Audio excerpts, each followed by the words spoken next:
Tonight, setting the record straight, the country's top military leaders testifying about that chaotic withdrawal from Afghanistan. General Mark Milley telling a Senate committee he recommended the U.S. keep a small number of troops in Afghanistan, directly contradicting an assertion made by President Biden last month. The Pentagon already on the defense for the withdrawal and evacuation that included the death of 13 U.S. service members, and what Milley said when pressed about his calls to China during the Trump administration. The other major headline tonight, Pfizer has submitted data to the FDA to clear its COVID-19 vaccine for kids ages 5 to 11. Also, the battle now within the NBA as some players refuse to get vaccinated. Lakers star LeBron James finally breaking his silence on the issue, what he told reporters. The country one day closer to a government shutdown after Senate Republicans blocked a short-term funding bill that included an extended debt ceiling. Plus, the shocking images from coast to coast, brawls breaking out between restaurant staff and patrons over vaccine requirements. The major U.S. city saying already half of all restaurants have reported at least one incident of violence towards an employee. Controlling Britney? Authorities looking into new allegations that the father of Britney Spears secretly recorded her, even in her bedroom. The news coming on the eve of a major court hearing over her conservatorship. And to the rescue, the new video tonight showing a rookie officer rushing to save a man from a burning car. Top story starts right now.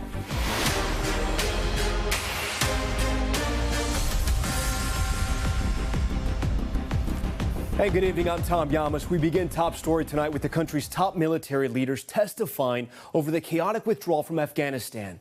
A Senate committee grilling Secretary of Defense Lloyd Austin and Joint Chiefs of Staff Chairman General Mark Milley today over that withdrawal and evacuation that included the deaths of 13 U.S. service members at Kabul's airport.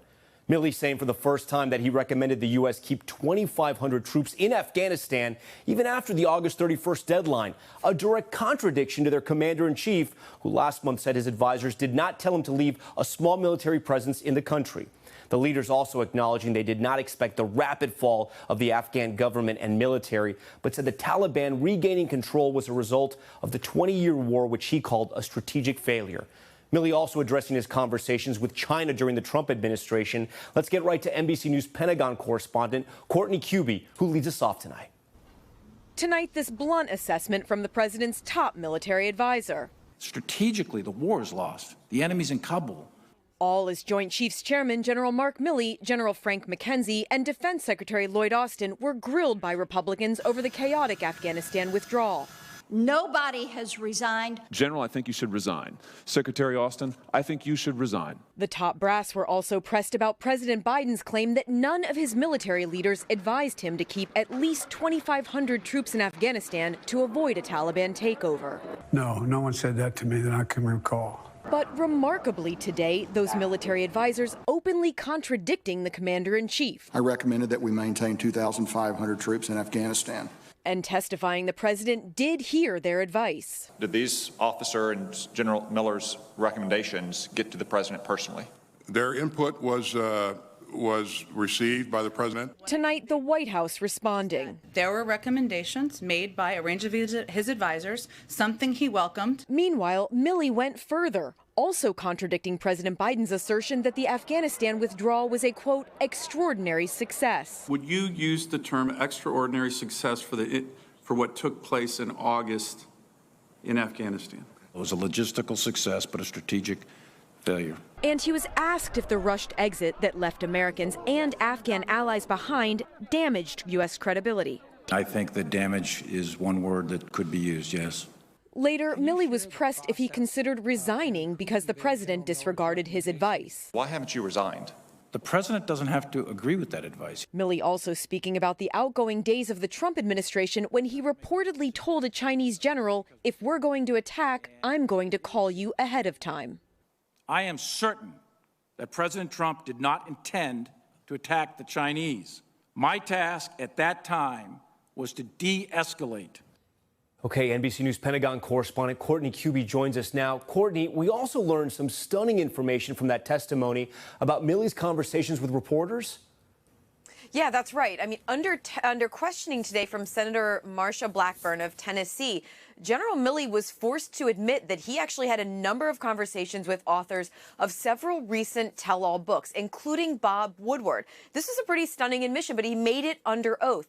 And that admission actually led to further questioning later on in the hearing and led to one of the exchanges that we heard in that piece right there, Senator Josh Hawley calling for General Milley to resign, saying that he spent too much time with authors playing too much politics in D.C. and not enough time worrying about the withdrawal from Afghanistan, Tom. Courtney Kuby leading us off with that very tense day up there on Capitol Hill. All right, Courtney, thank you. The other big story we're following tonight, vaccines in children. Pfizer today submitting data to the FDA on its COVID-19 vaccine for kids ages 5 to 11. And it comes as a debate rages in schools across the country on vaccines and mask mandates. NBC's Gabe Gutierrez reports.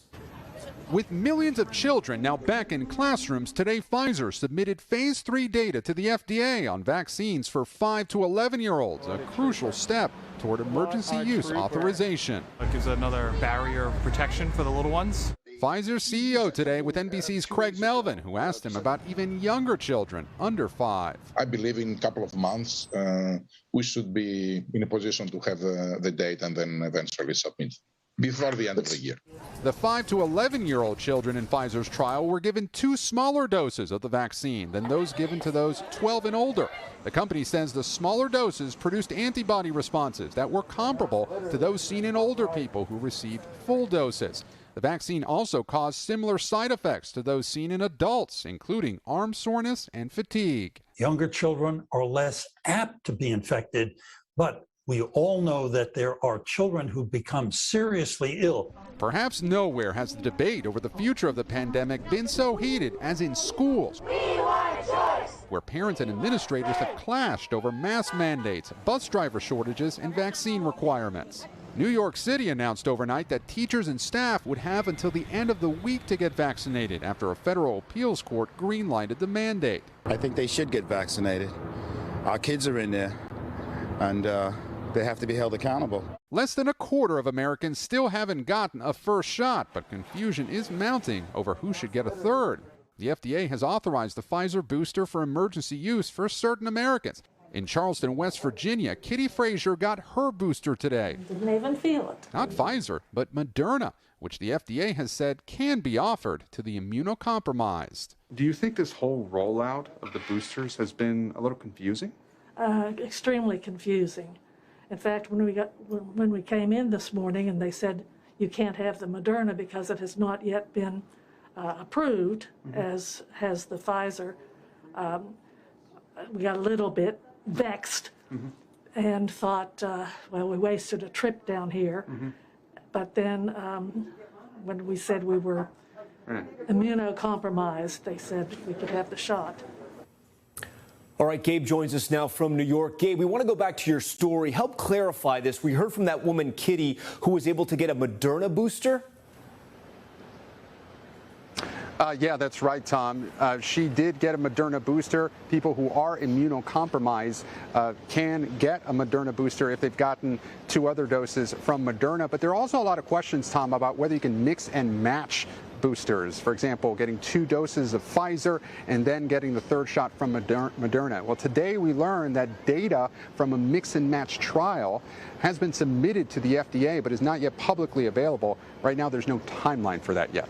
All right, Gabe, and speaking of timelines, what kind of timeline for Pfizer when they could get the FDA approval for the vaccines for children? Well, Tom, Dr. Anthony Fauci says that could come as early as late October, so around Halloween. But the Wall Street Journal is reporting tonight, citing a person familiar, that emergency use authorization might not come until late November. So no clear timeline, although we do expect it at some point within the next 2 months or so. Tom? All right, Gabe, thank you for that. And major news out of the NBA. Superstar LeBron James today revealing he has been vaccinated for COVID-19 after months of dodging questions about his status. This comes as a small but vocal minority of players are still refusing to get their shots, even with cities across the country enacting strict protocols for the arenas they play in. Here's NBC News correspondent Sam Brock. Tonight, after months of silence on the subject, the NBA's biggest name, LeBron James, supporting vaccines and confirming he's gotten the shot. After doing my research and things of that nature, I felt like it was best suited for not only me, but for my family and for my friends. Since the start of the pandemic, the game tonight has been postponed. You are all safe. The NBA has set the standard for responding proactively to COVID, first pulling its players mid-game last March, then playing a shortened season in a bubble, managing to complete a playoffs with no positive cases on site. Yet for a league that hasn't shied away from controversy, including taking a stand on social justice in the summer of 2020, there's been decidedly less conversation about some star players like Andrew Wiggins and Bradley Beal opting only for shots on the court, not in their arms. It's just none of your business. That's what it comes down to. You know, I don't ask you guys about your beliefs. I don't ask you guys what you think is right or wrong. I mean, some people have bad reactions to the vaccine. Nobody likes to talk about that. And what happens if one of our players gets the vaccine and they can't play after that? The league reports more than 90% of its players have been vaccinated, but a major development, New York City and San Francisco have clamped down on requirements themselves, with home team players for the Knicks, Nets, and Warriors barred from competing in their own arena unless they have at least one shot. Why is it the cities, not the NBA, that's forcing the issue? Yeah, it comes out to the NBA would love to have a coronavirus vaccination mandate, but it's obvious the NBPA, the Players Association, does not want to take part in any type of mandate for the vaccine. It is considered, I'm told, a non-starter. That includes all-star guard Kyrie Irving, absent from the team's Monday media day, who, if he doesn't play in 41 Brooklyn home games, could stand to lose half of his $35 million salary, or about $400,000 per game. Obviously, I'm not able to be present there today, but that doesn't mean that I'm putting any limits on the future of me being able to join the team. All right, Sam Brock joins us now live from Miami. And Sam, you reported there on the huge financial repercussions unvaccinated players could be facing at the hands of the NBA, but that's not all the league is doing, right? It's not, Tom. And look, the money is significant when you're talking about guys making $35 million a year. And ultimately, the decision will be up to the franchises and the management whether or not they want to dock the players if they can't make it onto the court. But it's also just a sense of brotherhood and connection that is going to get disrupted. The exact rules are still being ironed out right now, but unvaccinated players are certainly going to be facing more testing than their other peers, their vaccinated counterparts. Will also have to sit in different locations for food and travel on the bus and plane. So we're talking about a physical barrier as the NBA Players Association and the league right now tries to figure out what the final landscape is going to look like. Tom, back to you. All right, Sam Brock live for us tonight there in Miami. Sam, thank you for that. We want to stick with COVID now. So many headlines coming in tonight. And right now, Dr. Uche Blackstock joins us now on set. She's an ER doctor here in New York. So I got to ask you first with the news and LeBron James. It's taken him a long time to say that he is vaccinated now. What's your take on that? Because he has such a huge platform and he's a role model. Right, exactly. I mean, he's taken too long, I would say. We really need professional athletes with the platform that he has, influential athletes, to speak out about getting vaccinated. It's so incredibly important. They have such a large base of fans who really look up to them. And so we need them to be vocal about not only getting vaccinated, but sharing their own experiences and saying that it really is not that big a deal. And it's really important to keep their families and communities safe. Yeah, the other major headline, obviously, today is about the Pfizer vaccine with children. So we know they submitted some data to the FDA, but explain to our viewers why they didn't just apply for the emergency use authorization. Right. So they submitted this initial data essentially for the FDA to review for quality to make sure that everything looks pretty good, crossing their T's, dotting their I's, to ensure that when they actually do submit that formal application in a few weeks, that it goes through without a hitch. So we have about 28 million children that would become eligible in the U.S. Do we still have enough vaccine for all those kids plus the boosters? Yes, we absolutely have more than enough supply for all those children plus boosters for adults. And so that should not be an issue. People should go out and get vaccinated. So when kids finally do get the vaccine, should parents plan ahead? Will the children need a day or two away from school because they'll be recovering from some of the side effects possibly? Right. What we saw in the phase 2 and phase 3 studies that these children had the similar side effects as adults, and pain at the injection site, some fatigue, headache, body ache. So they'll need 1 to 2 days off after school to recover from getting vaccinated. All right, Dr. Uche Blackstock, thank you so much for breaking down all that for us. We really do appreciate it. Okay, we're going to turn now to the latest on the death of Gabby Petito. Her heartbroken parents speaking out today for the first time since their daughter's body was found. Their lawyer demanding justice and calling for Brian Laundrie to turn himself in. Dasha Burns has more.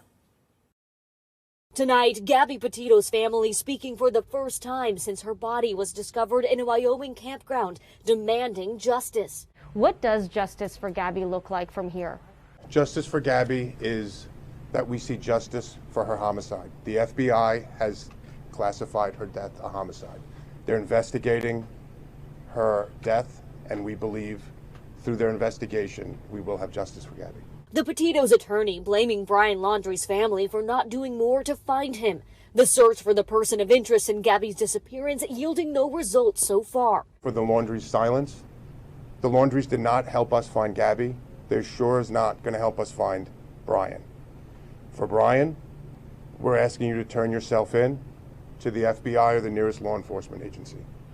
The family's focus now, honoring her. I noticed Mom and Dad have some new tattoos that resemble that of Gabby. Would you be willing to tell us about that? Tattoos that Gabby designed herself. She was an artist, and I wanted to have her with me all the time, so we all. I feel it. This helps. We all put them. New tattoos and a new foundation the family set up in Gabby's name to help others with missing children. Some good can come out of it, that we can help other people that may be in a similar situation. The family not commenting on the investigation, but thanking the media, law enforcement, and the FBI for their help. It was amazing that we were able to get her, and we're just happy to have her. Police say the search for Laundrie now scaled back, but targeted based on intelligence. The 23-year-old not charged or named as a suspect in Petito's murder, but there is a federal warrant out for his arrest for alleged misuse of a debit card after Petito's death.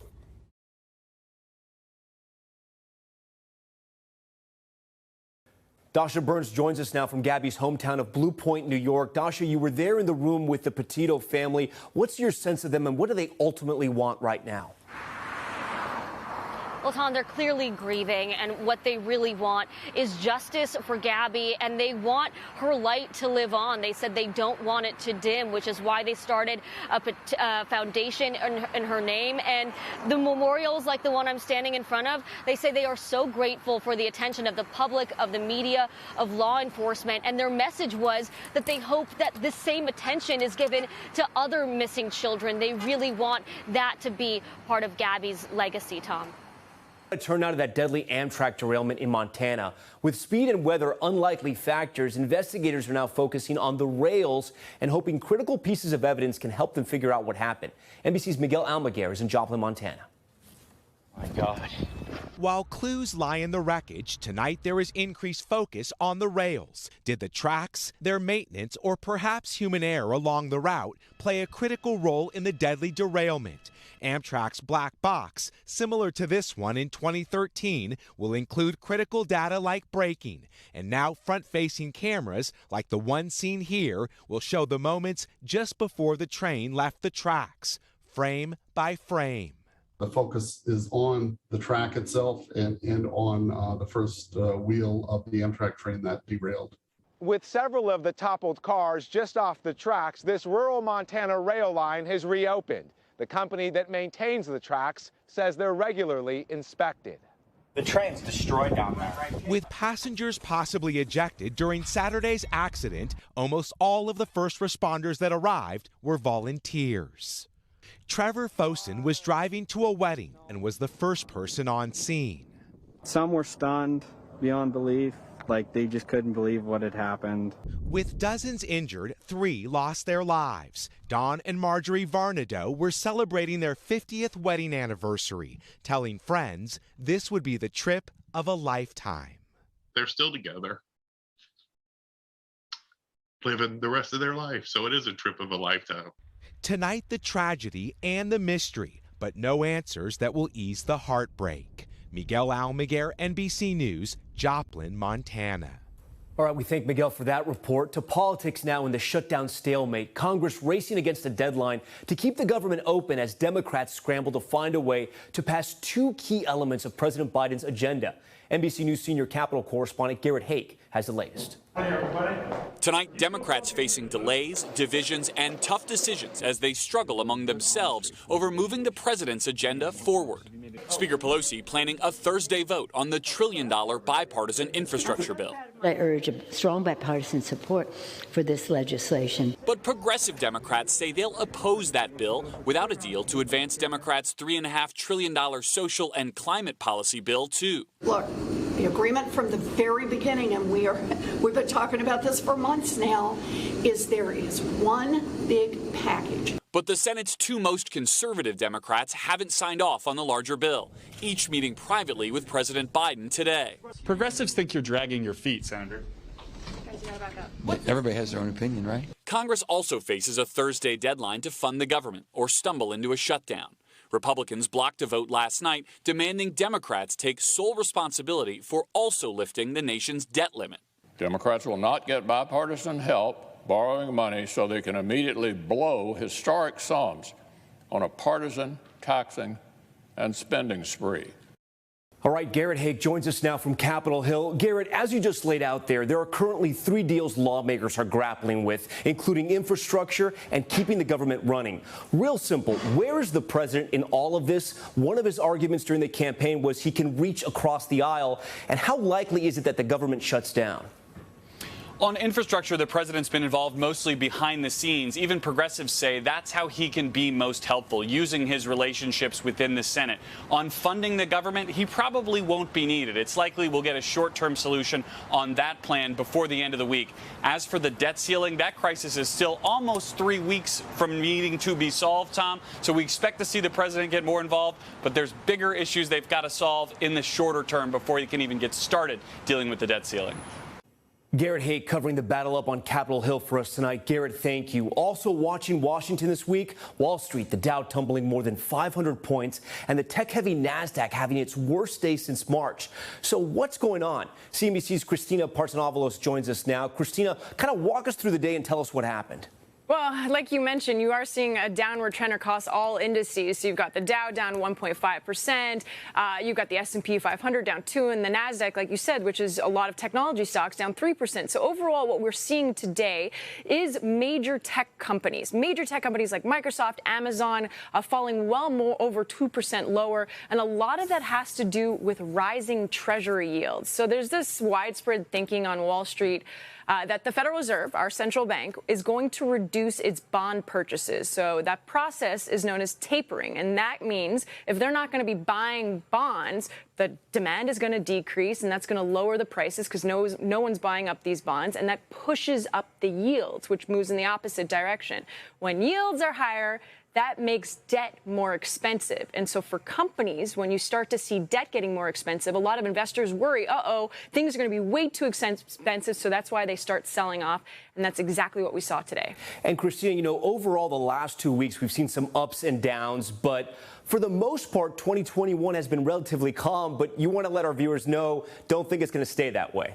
No, because often in September and October, it is a volatile time of year. But this time around, you do have a few other concerns. You've got inflation. Prices are getting higher across the board. Grocery store, gas station, home prices. So the big question is that going to persist or is it just transitory? And then you've got the Federal Reserve, like we talked about, that's not going to be buying as many bonds. So they're not injecting money into the market. And last but not least, you've got Congress that continues to delay and argue over raising the debt ceiling. So all of these issues create an anxious backdrop for an often tough time of year for stocks. So this could be a bumpy time, but right now, just a major sell-off today, but overall, still pretty calm.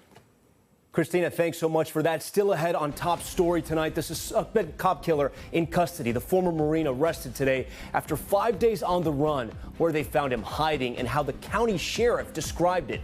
Plus, customers now taking out their anger over vaccine mandates on restaurant staff. The shocking videos from coast to coast. And authorities looking into allegations that the father of Britney Spears secretly recorded her It comes just a day before her hearing over her conservatorship. One of the most popular legal voices on TikTok is in the house. Angela Sandella joining Top Story Live. She's breaking down the pop star's legal battle. Stay with us. You're watching Top Story.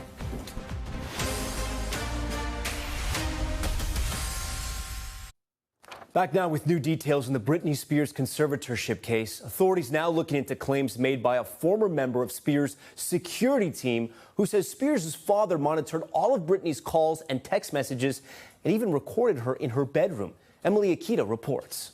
Tonight, authorities looking into claims that Britney Spears' father invasively surveilled the pop star's every move during her 13-year conservatorship. In a newly released New York Times documentary, a former security team member speaks for the first time. He alleges that her father, Jamie Spears, the president of Britney's security team, Eden Yemeni, and a member of her management team, Robin Greenhill, tapped into her phone and bugged Britney's bedroom. Her intimate relations were closely managed.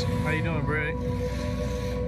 You know, Britney could not have someone in the privacy of her house without those three people knowing. The three allegedly logging into her phone's iCloud to monitor Britney's messages, FaceTime calls, and photographs, including communications with her lawyer. Surveillance allegedly extended into her bedroom, where the recordings captured over 180 hours of audio. I had them tell me what was on it. They seemed very nervous and said that it was extremely sensitive, that nobody can ever know about this, and that's why I need to delete everything on it so there's no record of it.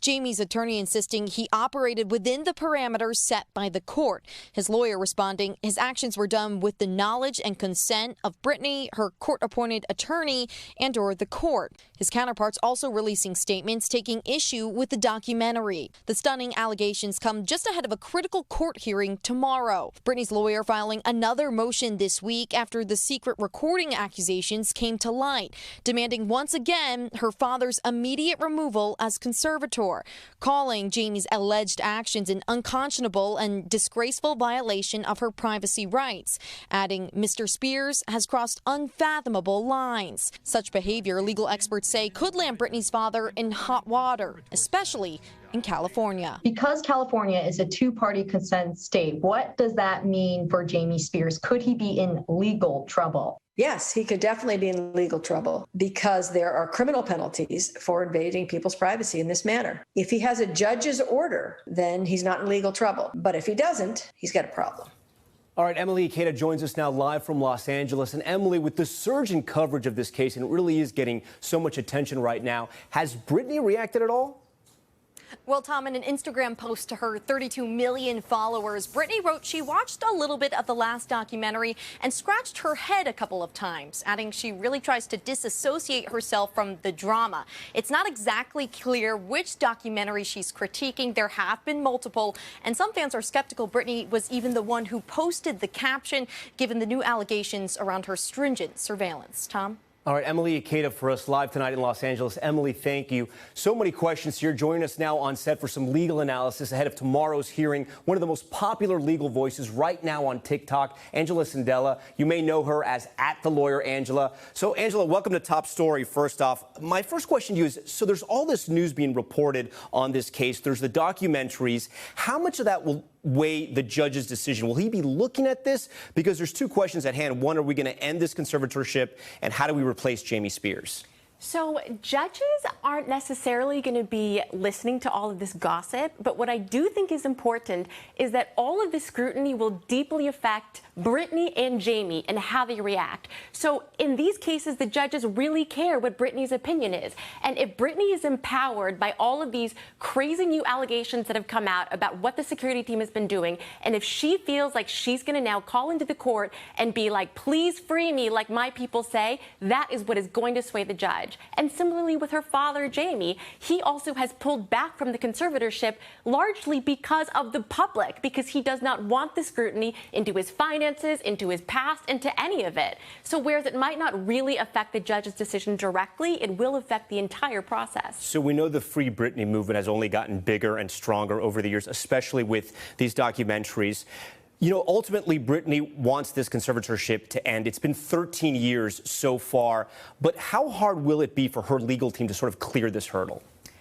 At this point, not super hard, largely because it all comes down to harm. So when we ask ourselves, why was Britney put into conservatorship to begin with? It's because at that point in time, everybody around her, including the judge, thought she was the biggest harm to herself. But right now, Jamie's already filed petitions, her father, Jamie, saying that he believes he's restored her fully and now she's of no harm to herself. So I think that is the biggest reason why I believe the conservatorship will come to an end. Not tomorrow, but it will eventually. All right, Angela Sandella for us tonight, showing us why she's one of the most popular voices on TikTok, Legal Voices. Angela, thank you so much for that. All right, coming up, violence breaking out of UK's gas shortage. The new video tonight of a man appearing to pull a knife on another driver. The driver then ramming his car into him. And Alexa goes mobile. Amazon unveiling its new home robot. Take a look at this thing, what it can do, and when it will be available. That's all coming up next. Stay with us.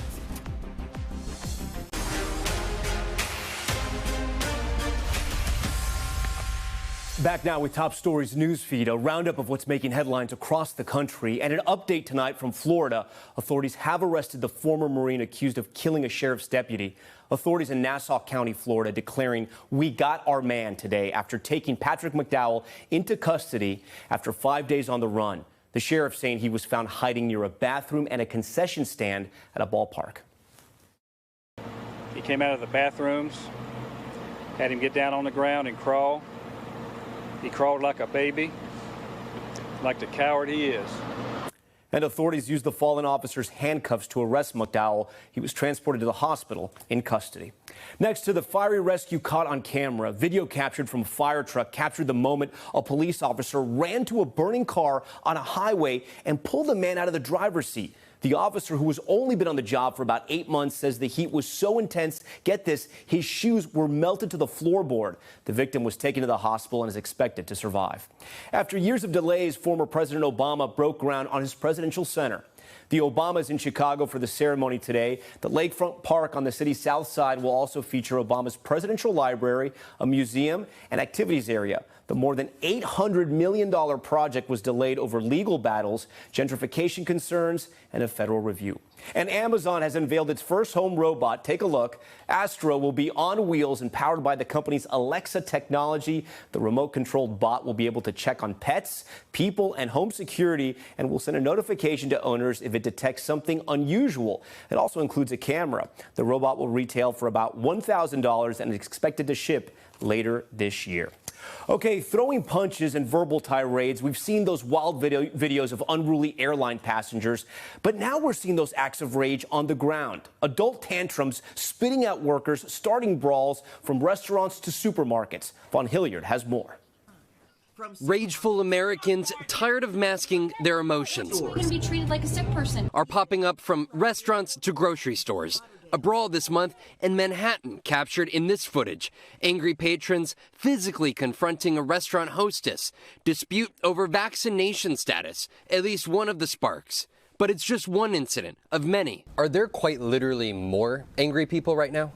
I think the answer to that is yes. The pandemic heightening tensions. They've had enough of confusion, they've had enough of isolation, and the permission to be rude is much greater than it was even 4 or 5 years ago. Many cities requiring proof of vaccination to dine in. In San Francisco, more than half of restaurants say that one or more of their employees have experienced a conflict related to verifying vaccination records. Masks have, of course, ignited fury too. She was like, no, I have the right to not wear a mask. This woman spitting at an employee of a hot dog shop in San Jose. You just stood in here in shock. And in Anaheim, squabbles as restaurant security took on anti-mask protesters this weekend at a chicken and waffle establishment requiring masks. It's all happening as restaurants are already stretched thin. We're understaffed and we're trying as hard as we can to make everyone happy. And it's not just in restaurants. She had asked him to pull up his mask. He refused. A cashier in a supermarket outside of Atlanta killed this summer when a customer returned to the store with a gun after an apparent dispute over his mask. They very much want to take control. And what can they be in control of? I'm not going to wear a mask. I'm not going to let somebody else control me. And I believe that that's an outburst against the feeling that we are all out of control.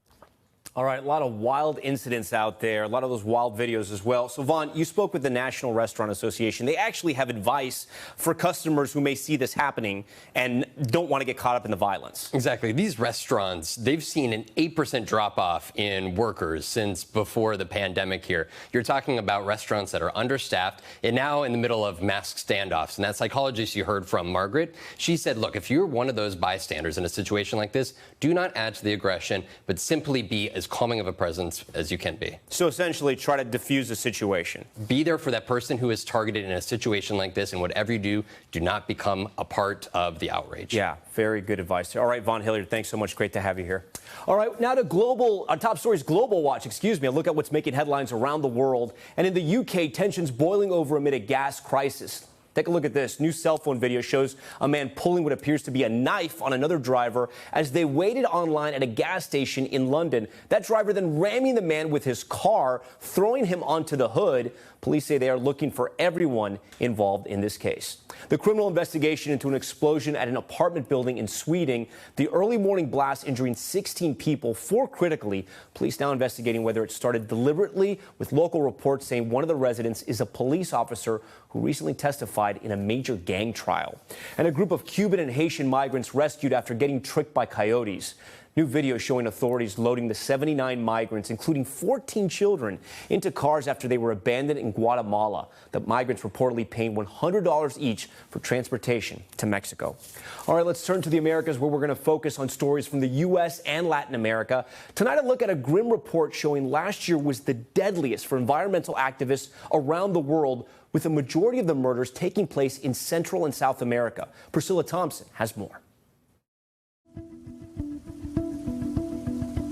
No es un crimen defender nuestros propios derechos como pueblos indígenas. These are the voices of climate activists across Latin America. Voices that have now been silenced forever. Esos títulos deberían de ser para las comunidades indígenas. Like that of Oscar Irad Adams, forever encapsulated in this video with Grupo Reforma, demanding water rights for indigenous groups in northern Mexico. Last year, he was shot dead in his home by a group of armed men. Estaba siendo visible, ¿no?, la desfachatez del gobierno del estado en cuanto al uso y la entrega, ¿no?, a las empresas del agua. Adams is just one of more than 200 climate activists murdered in 2020, the deadliest year to date, according to a new report by nonprofit group Global Witness. The group finds that an average of 4 climate activists have been killed every week since the Paris Climate Agreement was signed in 2015. Deaths like that of activist Berta Caceres in Honduras, Gonzalo Cardona Molina in Colombia, and Roberto Carlos Pacheco Villanueva in Peru. The majority of these attacks occurring in regions with some of the most lush and diverse landscapes, often threatened by exploitation. About 30% of the killings can be linked back to these climate-wrecking, heavily polluting industries. Logging and deforestation are tied to the highest number of killings, with 23 recorded across Brazil, Nicaragua, Peru, and the Philippines. Murders that go largely unsolved. These companies aren't being held to account for these killings. Governments aren't investigating them enough, and it's something that needs a change on the national and the local level. This violence now posing a threat to the next generation of activists. Cada día, no el día de la tierra, cada día del año es una oportunidad más para poder cuidar y defender la vida. 12-year-old Francisco Vera has been fighting for climate protections since he was 7, traveling across Colombia and educating his more than 550,000 followers on social media. Cuando me levanto veo las majestuosas montañas de los Andes, ¿sí? Y eso es algo espectacular, sí, que yo creo que en el planeta es único en el universo y que hay que cuidar. This year, Francisco began receiving death threats on Twitter, threats that are all too real in Colombia, the world leader in the number of murdered environmental activists. Ser activista ambiental es como hacer un deporte extremo. Hablo de tal cosa del medio ambiente y ya directamente la gente empieza con amenazas. Francisco and his family have now left Colombia. He continues to spread his message online as calls to protect both the climate and its activists grow. All right, NBC News Now correspondent Priscilla Thompson joins us now. So I got to ask you about Francisco, who we just saw in your story there. 12 years old. Is he doing okay?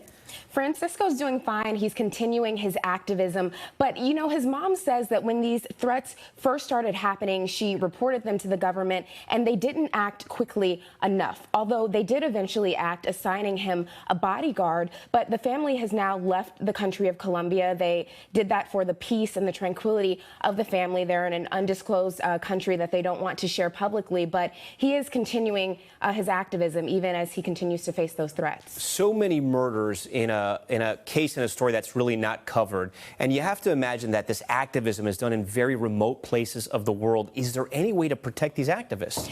Right. So advocates say that governments need to do more to investigate these crimes and actually track down the people responsible, but that also there needs to be legislation passed to ensure that these supply chains are free of environmental and human rights offenses like these murders that we're talking about. And the activists say this isn't just a local or even regional conversation, but it needs to be a global conversation when we're talking about climate change. All right, Priscilla Thompson tonight, shining a light on a story we don't hear about enough. Thanks so much for that, Priscilla.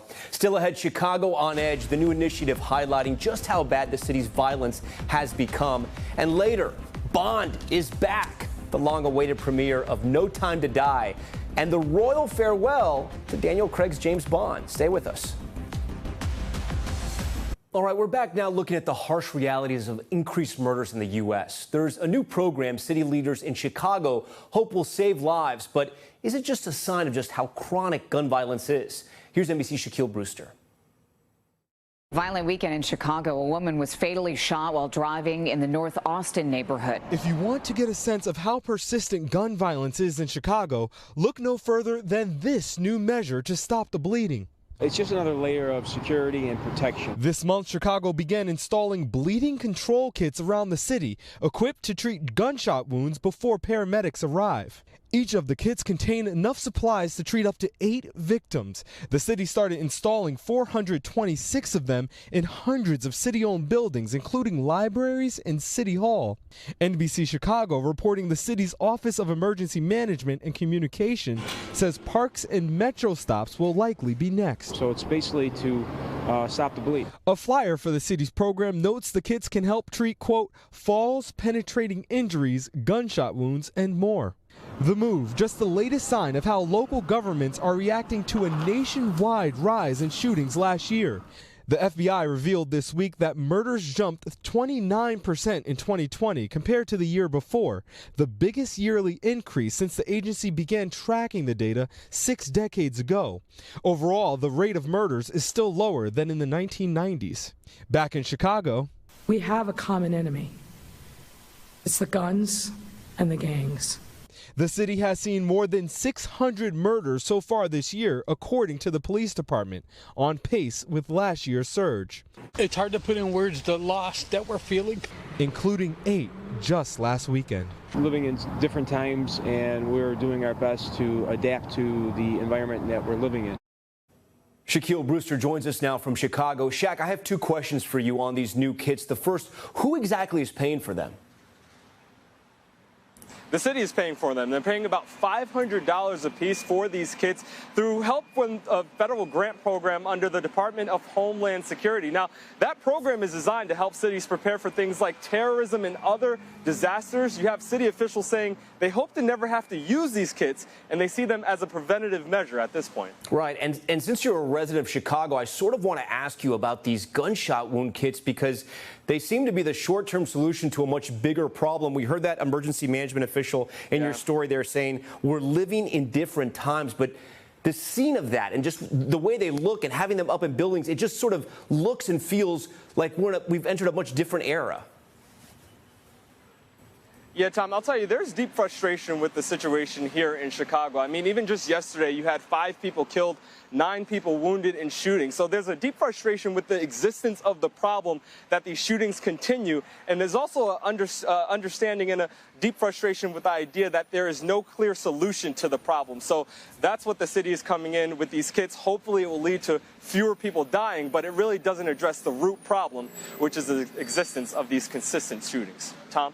Shaq Brewster for us tonight. Shaq, thank you for that. Coming up, Emergency RV, the nonprofit pairing up the owners of mobile homes with families displaced by wildfires, and the incredible daughter and father behind it. Stay with us.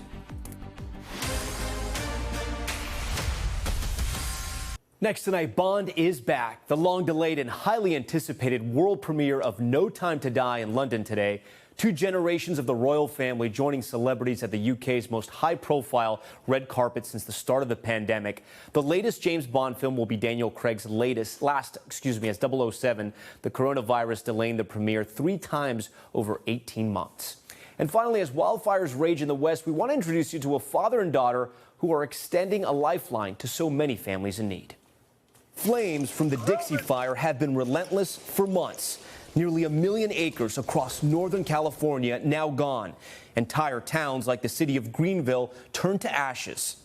You're expecting to see people on the streets, and as I drive through there every night on the way home, you know, what it used to be or where I stopped and the people I talked to, it's all gone.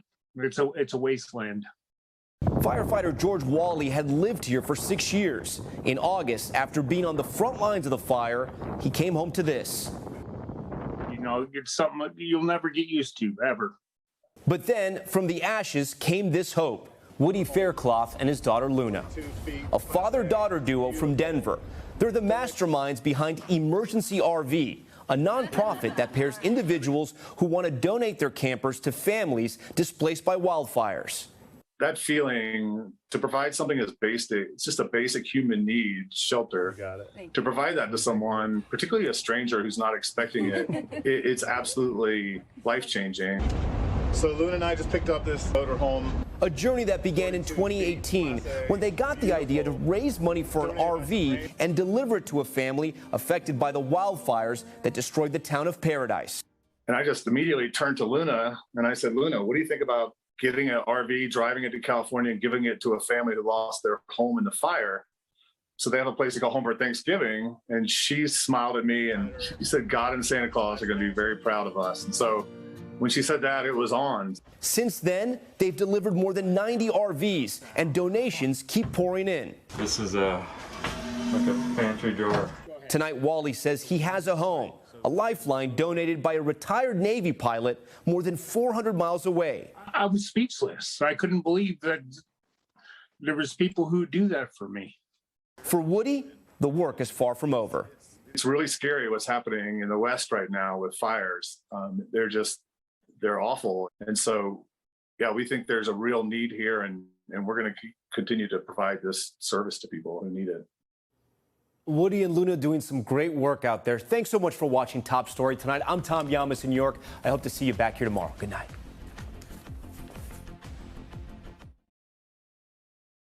Thanks for watching our YouTube channel. Follow today's top stories and breaking news by downloading the NBC News app.